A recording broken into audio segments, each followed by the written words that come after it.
Assalamualaikum warahmatullahi wabarakatuh. Hai teman-teman semua, perkenalkan saya Anissa Asilah dengan NIM 21053052 akan mempresentasikan materi mengenai sewa guna usaha atau leasing, yaitunya untuk memenuhi tugas akhir dari mata kuliah Bank dan Lembaga Keuangan dengan Bapak Dr. Zulafdal SPD MPD. Baiklah, pada materi sewa guna usaha atau leasing ini kita akan membahas beberapa submateri, yaitunya yang pertama mengenai pengertian sewa guna usaha, yang kedua yaitu pihak-pihak yang terlibat pada sewa guna usaha, yang ketiga yaitu penggolongan perusahaan sewa guna usaha, yang keempat yaitu proses mekanisme transaksi sewa guna usaha, dan yang terakhir yaitu kelebihan dari sewa guna usaha.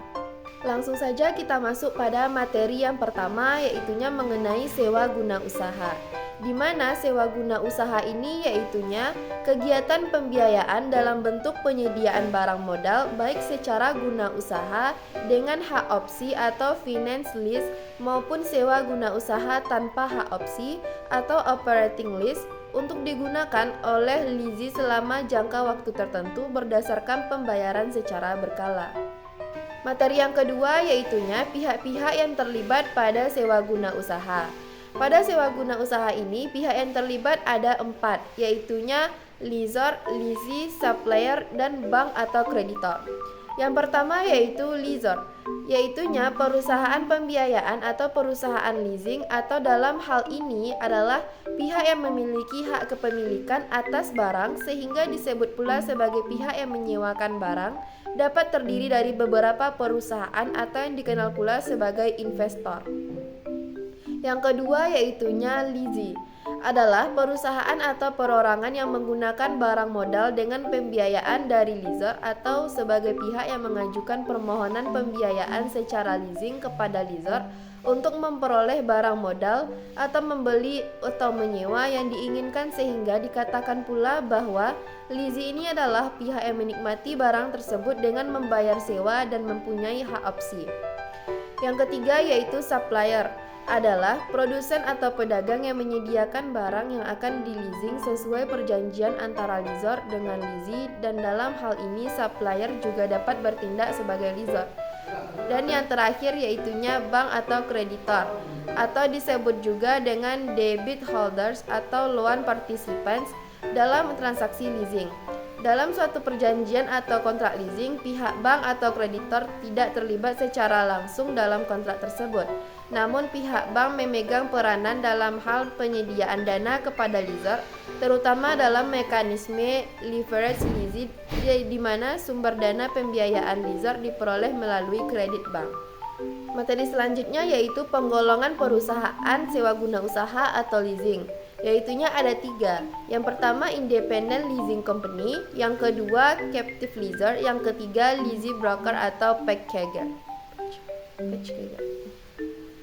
Materi selanjutnya yaitu penggolongan perusahaan leasing atau sewa guna usaha, yang dimana terdiri dari 3, yaitunya independent leasing company, yang kedua captive lessor, yang ketiga yaitu lease broker atau packager. Yang pertama yaitunya independent leasing company, yaitunya perusahaan leasing jenis ini mewakili sebagian besar dari industri leasing, di mana perusahaan ini berdiri sendiri atau independen dari pemasok yang mungkin dapat memenuhi kebutuhan barang modal nasabahnya. Yang kedua yaitu captive lessor, sering juga disebut sub-party lessor, yang melibatkan 2 pihak, yaitunya yang pertama yang terdiri atas perusahaan induk dan anak perusahaan leasing atau subsidiary, yang kedua yaitu lessee atau pemakai barang. Captive lessor ini akan tercipta apabila pemasok atau produsen mendirikan perusahaan leasing sendiri untuk membiayai produk-produknya. Yang ketiga yaitu lessee broker atau packager, berfungsi mempertemukan calon lessee dengan pihak lessor, memiliki barang atau peralatan untuk menangani transaksi leasing atas namanya. Selanjutnya yaitu proses dan mekanisme transaksi sewa guna usaha atau leasing, di mana ada 9 proses atau mekanisme transaksinya, yaitu yang pertama, lessee menghubungi pemasok untuk pemilihan dan penentuan jenis barang, spesifikasi, harga, jangka waktu penagihan, dan jaminan purna jual atas barang yang akan disewa.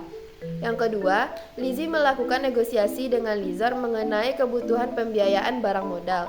Dalam hal ini, leasing dapat meminta lease quotation yang tidak mengikat dari lessor. Yang ketiga, lessor mengirimkan letter of offer atau commitment letter kepada leasing yang berisi syarat-syarat pokok persetujuan lessor untuk membiayai barang modal yang dibutuhkan leasing menandatangani dan mengembalikannya kepada lessor. Yang keempat, penandatanganan kontrak leasing setelah semua persyaratan dipenuhi leasing, di mana kontrak tersebut mencakup hal-hal seperti pihak-pihak yang terlibat, hak milik, jangka waktu, jasa leasing, opsi bagi leasing, penutupan asuransi, tanggung jawab atas objek leasing, perpajakan jadwal pembayaran angsuran sewa, dan sebagainya. Kelima, pengiriman order beli kepada pemasok disertai instruksi pengiriman barang kepada leasing sesuai dengan tipe dan spesifikasi barang yang disetujui. Keenam, pengiriman barang dan pengecekan barang oleh leasing sesuai pesanan serta menandatangani surat tanda terima perintah bayar yang selanjutnya diserahkan kepada pemasok. Ketujuh, penyerahan dokumen oleh pemasok kepada lessor termasuk faktur dan bukti-bukti kepemilikan barang lainnya. Kedelapan, pembayaran oleh lessor kepada pemasok. 9, yaitu pembayaran sewa atau lease payment secara berkala oleh leasing kepada lessor selama masa leasing yang seluruhnya mencakup pengembalian yang dibiayai serta bunganya. Yang terakhir yaitunya kelebihan leasing sebagai sumber pembiayaan, yaitunya yang pertama pembiayaan penuh, yang kedua lebih fleksibel, yang ketiga sumber pembiayaan alternatif, yang keempat off balance sheet, yang kelima arus dana, yang keenam proteksi inflasi, yang ketujuh perlindungan akibat kemajuan teknologi, yang kedelapan yaitu sumber pelunasan kewajiban, yang kesembilan kapitalisasi biaya, selanjutnya yaitu resiko keusangan, kemudahan penyusutan anggaran, pembiayaan proyek skala besar, dan meningkatkan debit capacity. Kesimpulan dari beberapa subbab materi yang kita bahas tadi yaitunya, leasing merupakan pembiayaan perusahaan dalam bentuk penyediaan barang-barang modal untuk digunakan oleh suatu perusahaan untuk jangka waktu tertentu berdasarkan pembayaran secara berkala disertai dengan hak pilih bagi perusahaan tersebut untuk membeli barang-barang modal yang bersangkutan atau memperpanjang jangka waktu leasing berdasarkan nilai sisa yang disepakati bersama. Oleh karena itu, leasing termasuk salah satu jenis lembaga pembiayaan karena leasing membiayai perusahaan dalam bentuk penyediaan barang modal. Baiklah, sekian hasil presentasi saya mengenai materi sewa guna usaha. Saya sudahi dengan wabillahi taufiq wal hidayah. Wassalamualaikum warahmatullahi wabarakatuh.